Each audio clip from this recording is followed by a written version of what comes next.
back and not do what they have done day in and day out.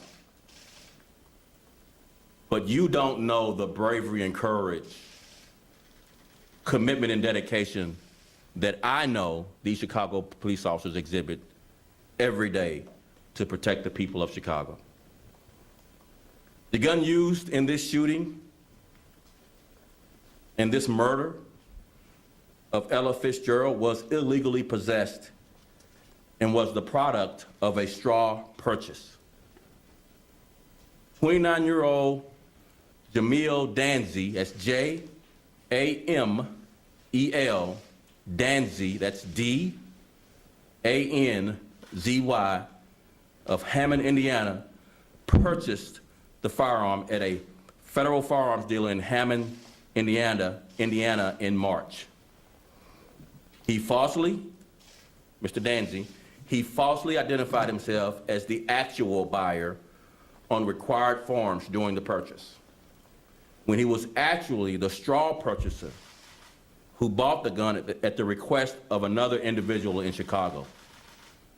Danzy knew this individual, Eric Morgan, was not lawfully allowed to purchase a firearm due to a felony criminal conviction.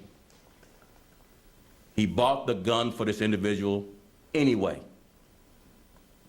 The U.S. Attorney's Office today charged Danzy with conspiracy to violate federal firearms laws, including knowingly transferring and giving a firearm to an out-of-state resident and knowingly disposing of a firearm for a convicted felon. He's facing 5 years in the federal system. I'll take just a few questions. Sorry, you said knowingly disposing of?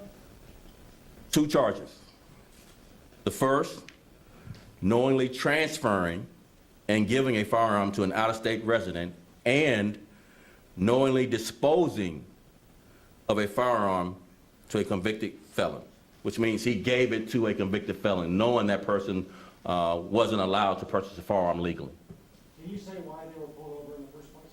Expired plates. Superintendent, any updates you could provide the other officer who was injured? So the officer who was shot and injured, who is still in critical condition, is incrementally improving from Saturday night's tragic events. Superintendent, was Amante Morgan sitting in the back seat, and was he taken out of the car when the shots were fired, or did he fire them from inside of the car? So the offender who is charged with first-degree murder of Ella Fitzgerald struggled with both officers. Ella French? Yeah, I'm sorry, Ella French. And the struggle went from the trunk of the car to near the insides of the car, not necessarily all the way inside. And the shots rang out from that vantage point, from the passenger front seat of the car, which is where he was originally seated in the front passenger seat. Superintendent, does this incident give cause to the whole theory of reverse seniority of assigning such young officers potentially dangerous encounters in these neighborhoods? So it's quite predictable that we try to find other reasons why this happened, like reverse seniority. There's one reason why this happened. One reason. These 2 offenders killed Ella French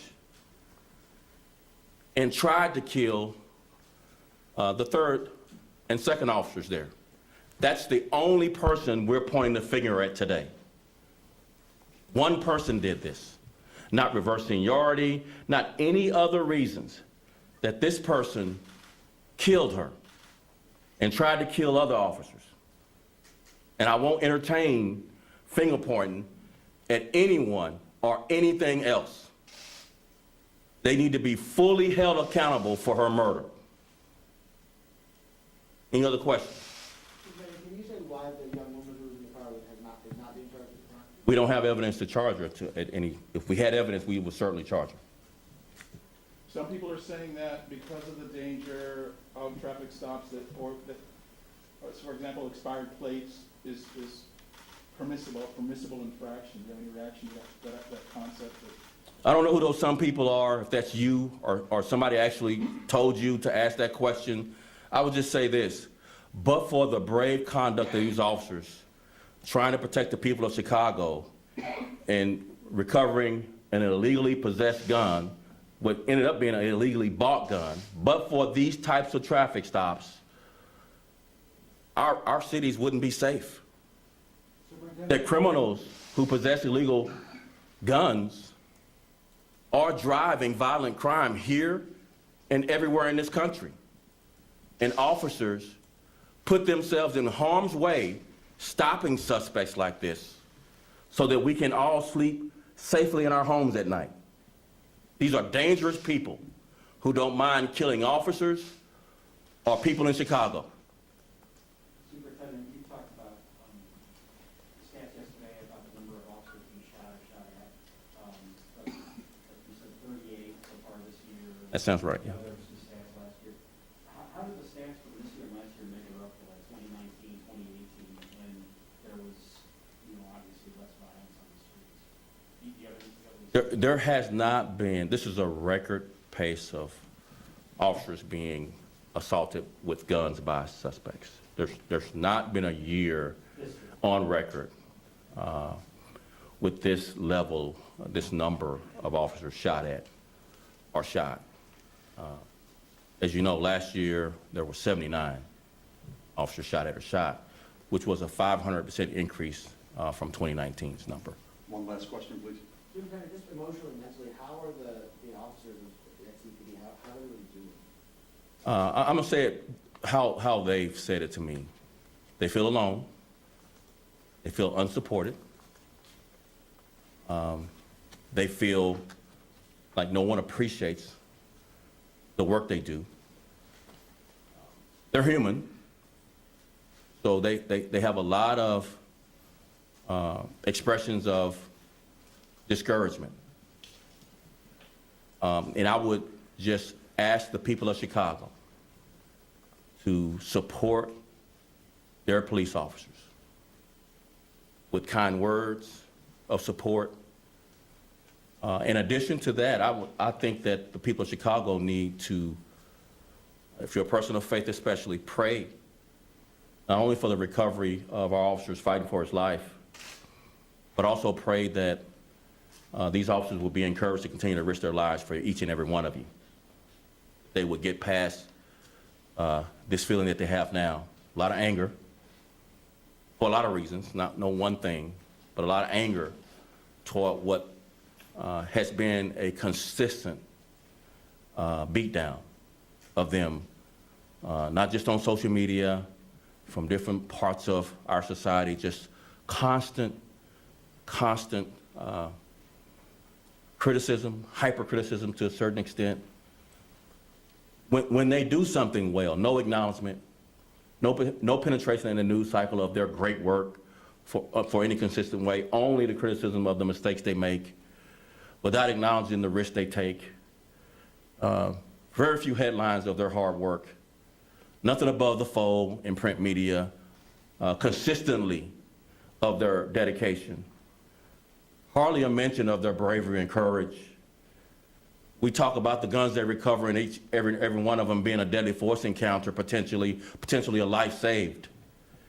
Saturday night, that became more than just words. And we knew that all along, that each one of these guns potentially would kill someone or kill one of our officers trying to do the great work of taking these guns off the street. Not much of that mentioned. The mayor mentioned, let's stop it. It's past time to stop this, imbalanced treatment of police officers here in Chicago and everywhere in this country. We're flawed, just like this media gallery is flawed, just like every profession in our country is flawed. But they go down dark alleys. None of you would go down to protect you. They run toward bullets. Officers hearing over the police radio Saturday night that officers were shot and down and, the offender was shooting at us, ran toward that danger. No one would do that. But these brave men and women run toward bullets being fired, run toward danger of a murder of another officer, run toward that, risking their lives to protect the people of this city. A thank you is in order.